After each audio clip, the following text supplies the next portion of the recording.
अगर मैं बेसिकली बात करूं यहाँ पर, तो हमारे पास क्या ईयर कौन सा है, अक्टूबर नवंबर 16, पेपर 3-2, ठीक है, अक्टूबर नवंबर 16 है, पेपर 3-2 है, और हम क्वेश्चन नंबर 1 अटेम्प्ट करने जा रहे हैं, which is what, analyse the benefits to MFI of Marco's effective delegation.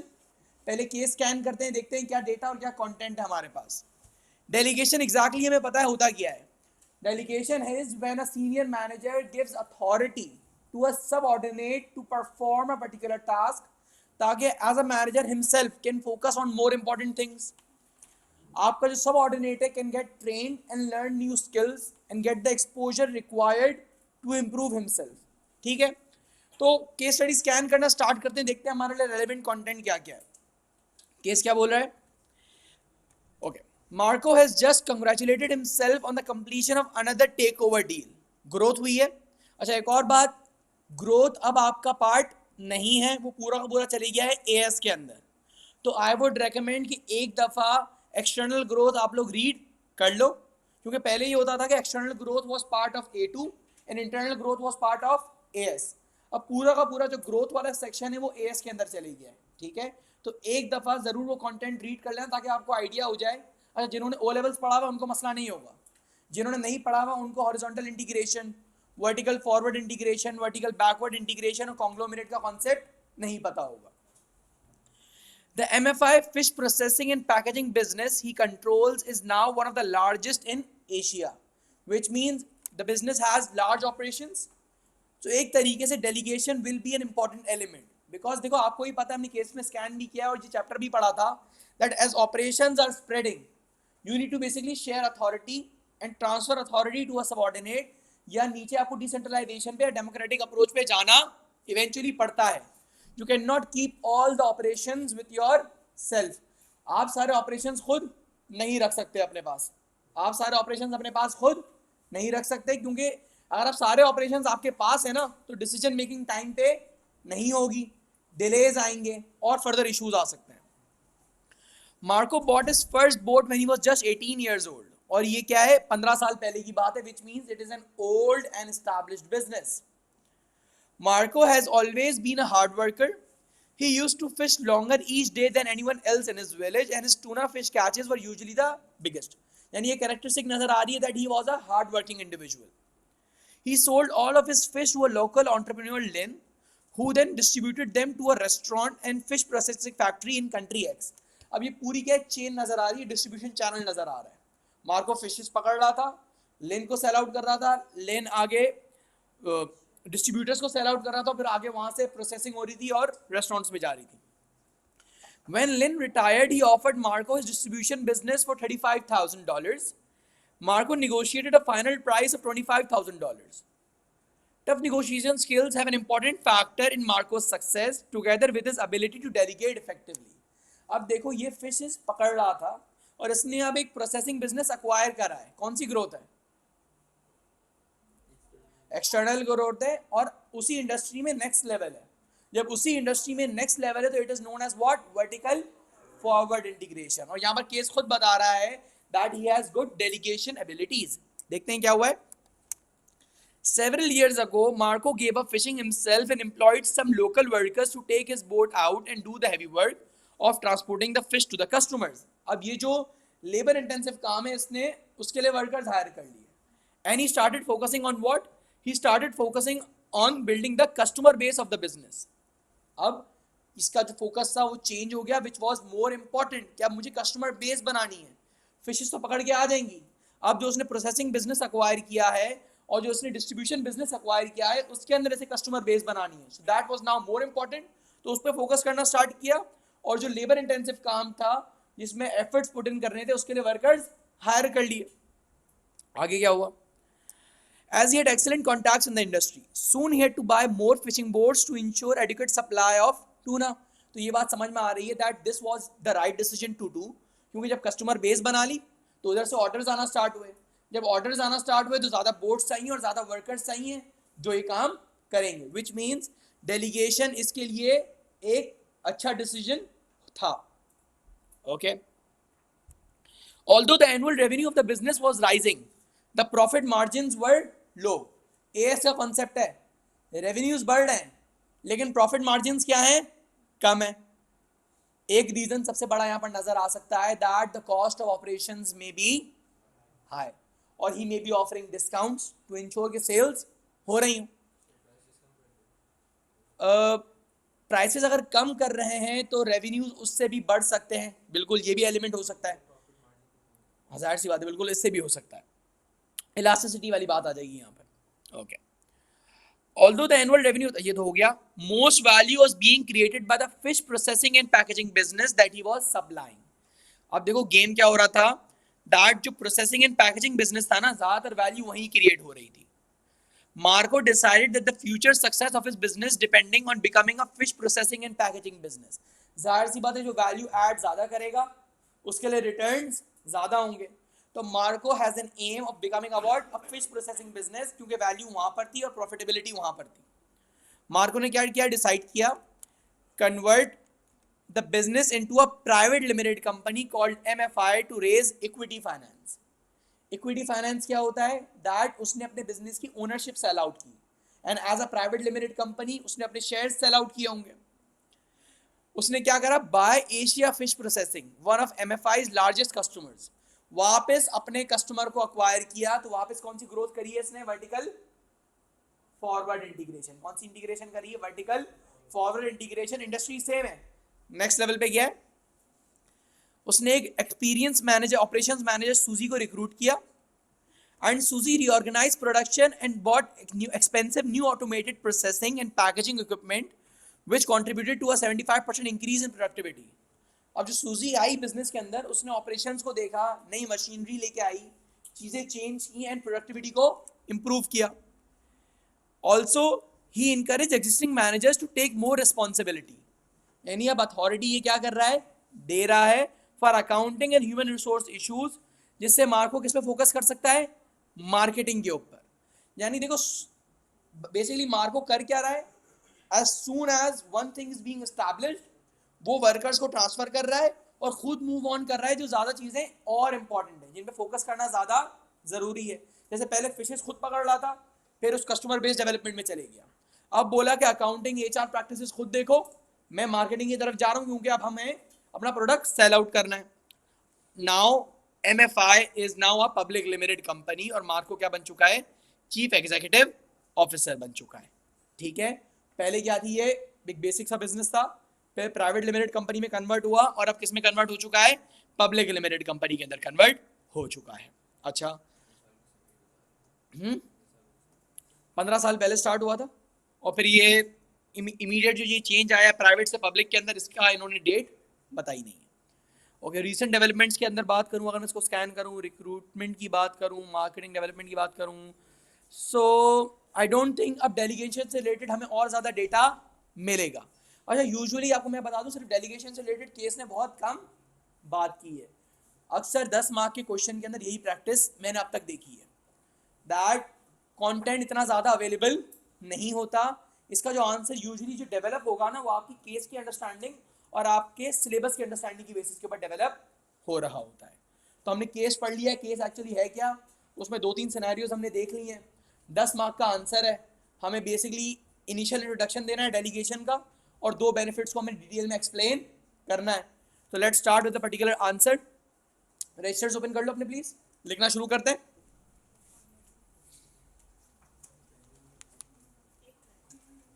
कर लो, ओपन कर लो रजिस्टर्स। अच्छा देखो यहां पर क्या है, only reward benefits to MFI. सवाल क्या बोल रहा था, benefits to MFI of Marco's effective delegation. तो बिजनेस को बेनिफिट्स बताने हैं। आप अपने आंसर में अगर ये लिखोगे डेलीगेशन हो रही है, वर्कर का स्किल सेट इंप्रूव हो रहा है, वर्कर्स के पास वर्कर का पोर्टफोलियो एक्सपैंड हो रहा है, उसके पास ज्यादा अपॉर्चुनिटीज आ रही हैं, if you are writing benefits according to the workers तो मार्क्स नहीं मिलेंगे। ठीक है, लेकिन अगर वर्कर्स को बेनिफिट हो रहा है और उसका आपने चेन रिएक्शन बनाया, ये वर्कर्स ट्रेंड होंगे, ज़्यादा अच्छे तरीके से काम करेंगे, तो ओवरऑल प्रोडक्टिविटी बढ़ेगी और इससे कस्टमर सर्विस अच्छी होगी, क्वालिटी अच्छी होगी और सेल्स और प्रॉफिटेबिलिटी बढ़ेगी। यानी पूरी चेन रिएक्शन आप बिजनेस तक लेके गए, देन मार्क्स मिल जाएंगे। सिर्फ वर्कर पे फोकस किया तो मार्क्स नहीं मिलेंगे। और दूसरी बात, ड्रॉबैक्स के, डिसएडवांटेजेस के कोई मार्क्स नहीं है, तो मैं रेकमेंड नहीं करूंगा कि आप डिसएडवांटेजेस लिखने में टाइम ज़ाया करो। अगर वन लाइनर क्रिटिसिज्म देना है तो दे दो, अगर नहीं भी दोगे तो कोई इतना ज़्यादा मसला नहीं होगा। तो सबसे पहला काम क्या होता है, हमें एक्सप्लेन करना है दैट डेलीगेशन होती क्या है। शुरू करें लिखना, चलो लिखते हैं। Delegation is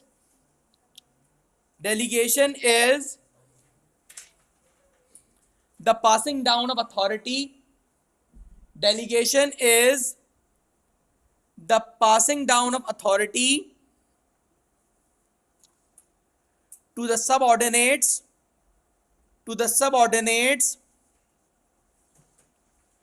to perform a particular task, to subordinates to perform a particular task from the senior managers.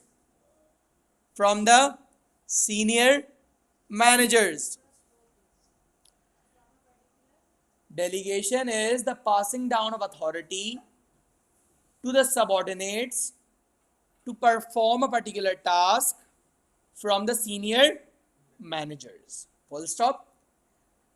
As the case identifies,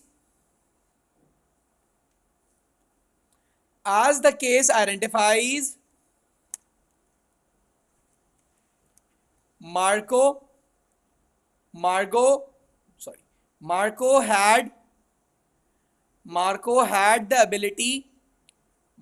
had the ability to delegate effectively. Marco had the ability to delegate effectively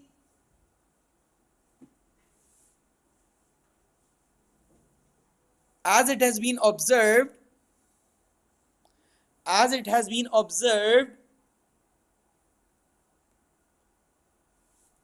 that Marco delegated the tasks which were less important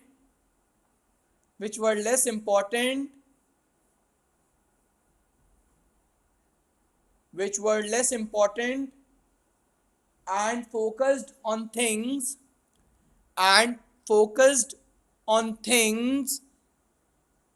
which needed greater attention.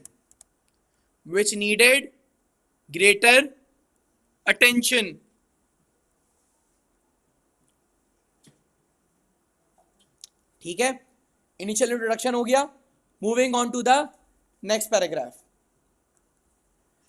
As the case identifies,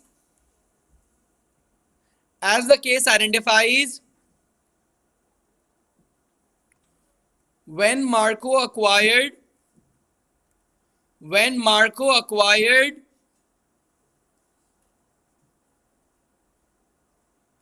the distribution business,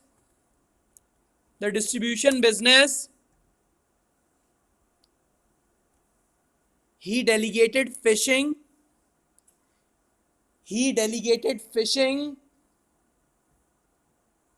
to the workers.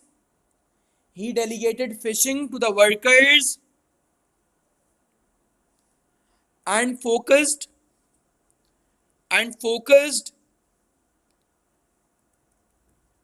on developing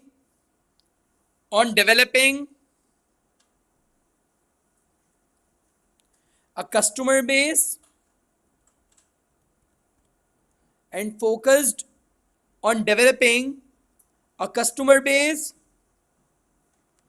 for which the benefit was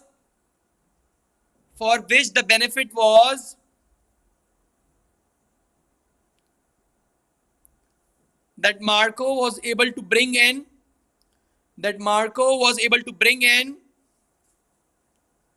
new customers,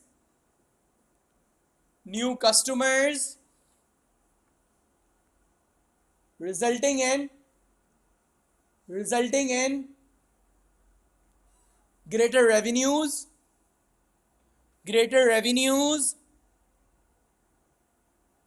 which helped the business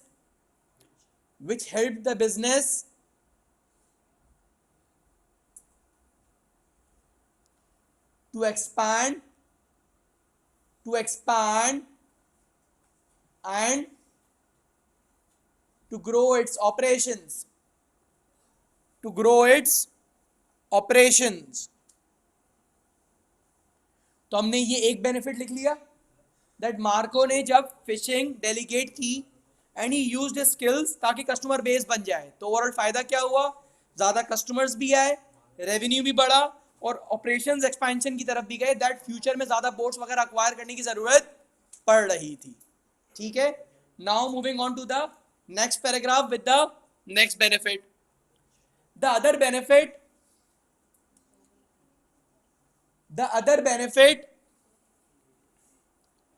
to Marco's business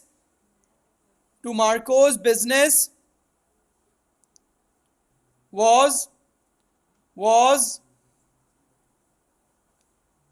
that delegation may motivate employees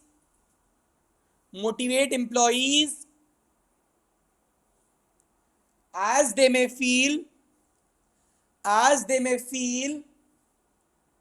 trusted and valued,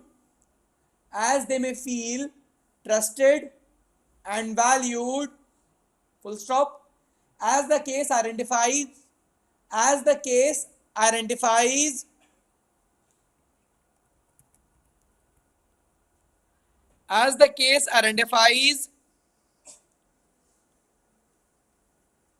that the newly recruited operations manager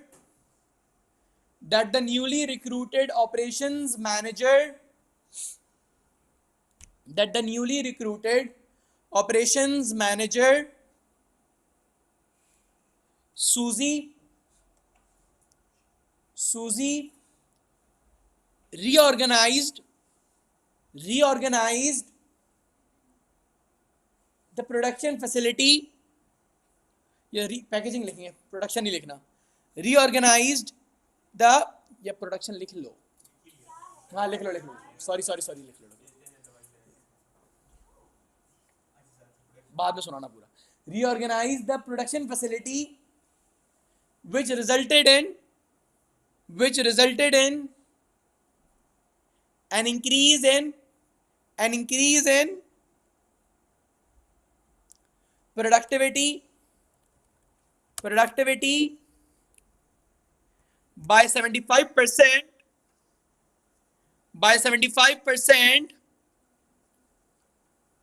which saved cost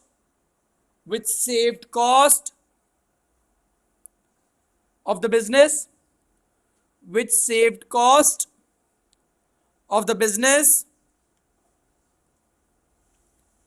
and may enable MFI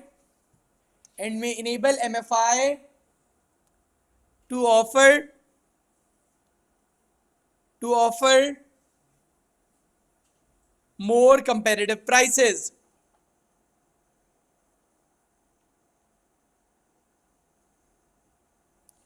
Also, the delegation enabled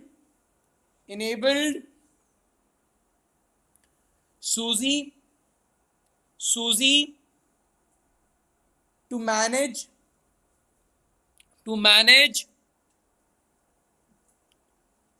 the operations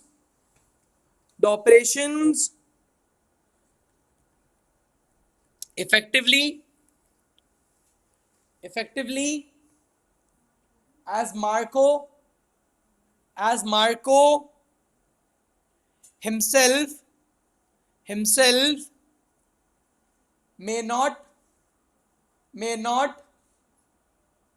have the skills and the resources needed. यहां पर आपका लग जाएगा full stop. ठीक है, तो initial introduction के बाद 2 बेनिफिट्स हमारे लिए बहुत थे.